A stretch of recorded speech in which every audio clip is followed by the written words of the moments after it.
Are there any return effects that you see that, like with reading and this type of thing, if you don't get enough of a certain vitamin or whatever? Right. If I don't have the vitamin A, I do lose focus. And reading is still a challenge for me. I can, if I have my kids on the floor and I'm reading a book to them, I can read that. That's fine. Read it, fine.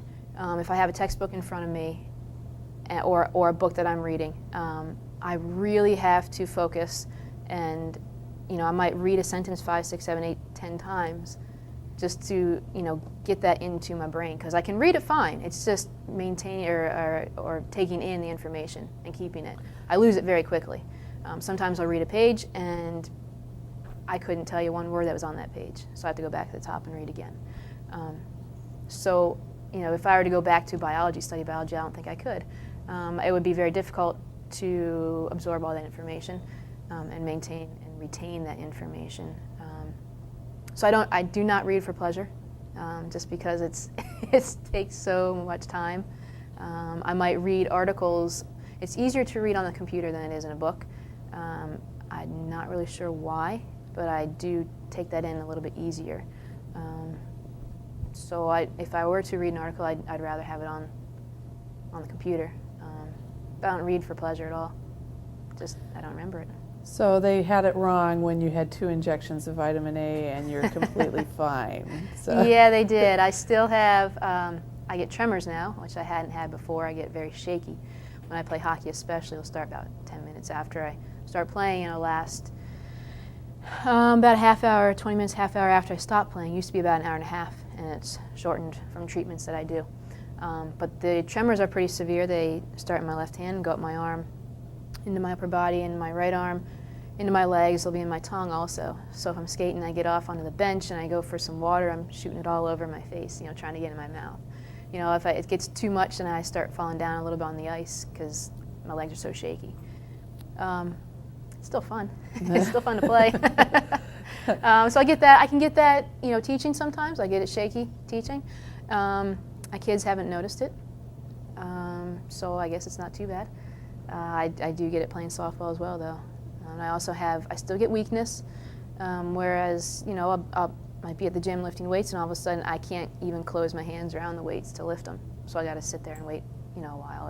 Or I'm at home and try and open a bottle, and I can't open it because I can't even hardly get my hands closed because there's no strength in them.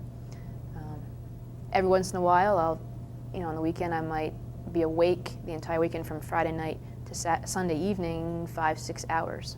That's it, that I'm awake. I'm not really sure why that happens, and it drives me nuts because I'd rather be outside, doing something than asleep. So.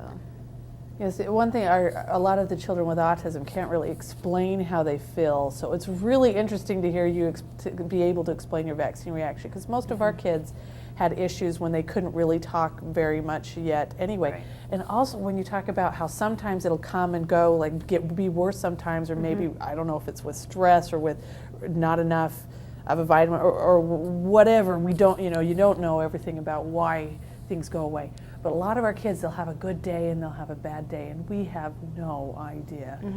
And so to hear you talk about what you have going on, really makes me think of these kids and how sometimes we may get upset. You were doing this yesterday. You could open that yesterday. You could do that yesterday.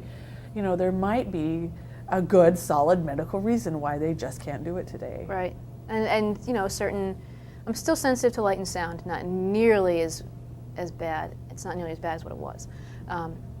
But like silverware clanging, pots and pans clanging, if you're in an audience and they're clapping, drives me nuts. So I kind of turn my head so at least the 2 people immediately on my immediate sides are not right in my ear. I turn my head a little bit so it's not so bad.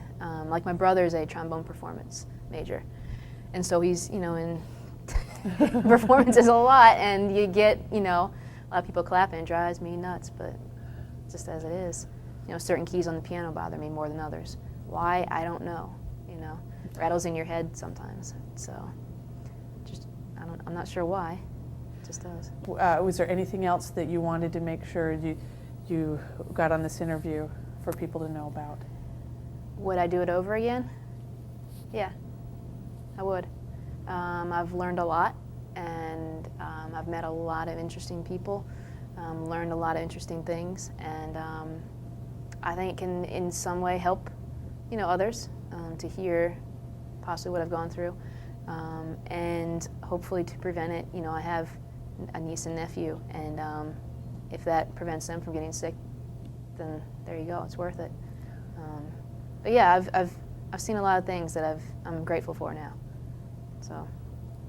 It's such a marvelous attitude. A lot of times I always say I am such a different person because of my kids. They teach me so much, and I can't imagine life a different way. Right. And not that I would ever wish for my children to go through that again, but I'm grateful for where we are at also. So I really appreciate your outlook and your input and your willingness to let us know what has been going on with you. Thank you so much. Sure.